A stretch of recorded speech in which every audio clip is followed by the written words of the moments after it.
Brian, tell me about yourself. So my name is Brian. I'm a PTA student, soon to be PTA. I live in Modesto. I'm 32.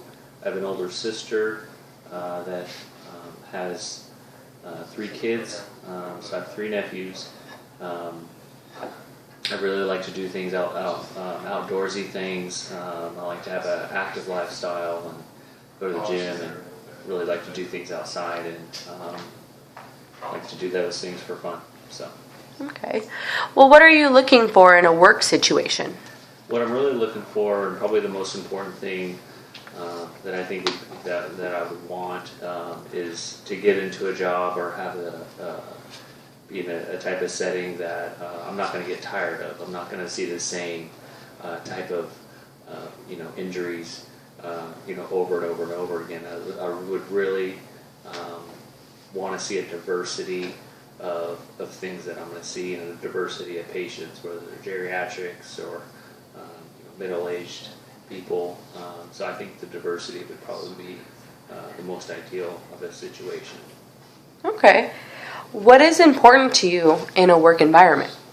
Probably, without a doubt, no gossip, political games, stuff like that. I've been in jobs in the past, and that's been kind of a problem issue or a thing that I've noticed that's gone, or that type of environment, and I've been around it in the past, and it's something I really don't want to be around, because I've also been in jobs where it hasn't been an issue, and it can definitely take a toll, not only on me but others in their work environment, and also which reflects their performance, with patients. I agree with you.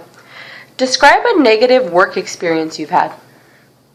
I was with a job once, and there was issues with getting paid on time, and when we did get paid, there was not enough funds in my check, so I would constantly have checks that were not have sufficient funds. So basically, I was working for free, and it became a really big issue with that company and that boss in particular. Yeah, that had to be frustrating. Describe your perception of the role of a PTA. The role, the perception would probably be to carry out the plan of care from the therapist, to to make the judgment, to progress a patient or to not progress a patient, and to do that and discuss that with the therapist, but not making changes to the plan of care or the evaluation. Sticking to the evaluation, sticking to the plan of care, and providing those interventions, and documenting those as well, and then having a good, effective communication, relationship with the therapist regarding the plan of care and the evaluation. Okay. So what factors do you consider important for a good working relationship between PTs and PTAs? Probably the 2 biggest things would be communication and trust. I think communication kind of speaks for itself in regards to communicating, like what I just mentioned with the PTA, and the plan of care with the therapist, in progressing a patient or not progressing a patient, or other things that would come up. Communicating that either in documentation or just pulling the therapist aside and talking to them about an issue, or just an idea of a different exercise or something like that. And so I think communication is probably really, really important, and it's both ways, with the therapist and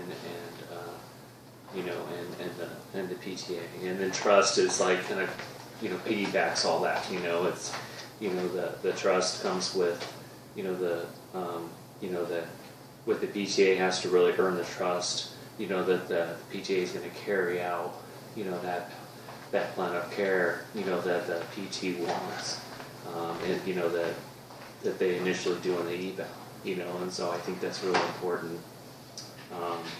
So yeah. Okay. What is most important to you in your career as a PTA?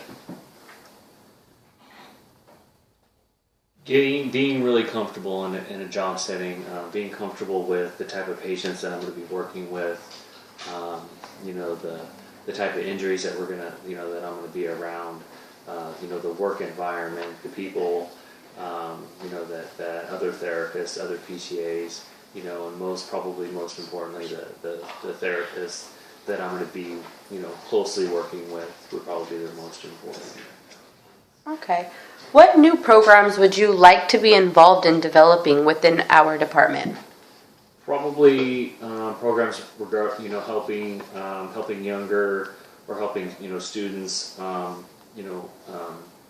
internship programs or some type of program to help to mentor students or help them gain some knowledge and clinical experience while they're in school, and being a clinical instructor would probably be the best idea. Good. Where are you currently in the process of assessing employment opportunities? Are you available to start immediately, 1 month, 2 months? Immediately. Immediately? Okay, good. If you were hired, how soon would you be available? And what is your licensure status right now? My licensure status is incomplete. I'm in the process of taking the boards right now. So the laws and res exam, and so once that is complete, I will be ready to work and be able to start immediately. Good. Okay, Brian, that concludes our interview for today. Thank you. You're welcome.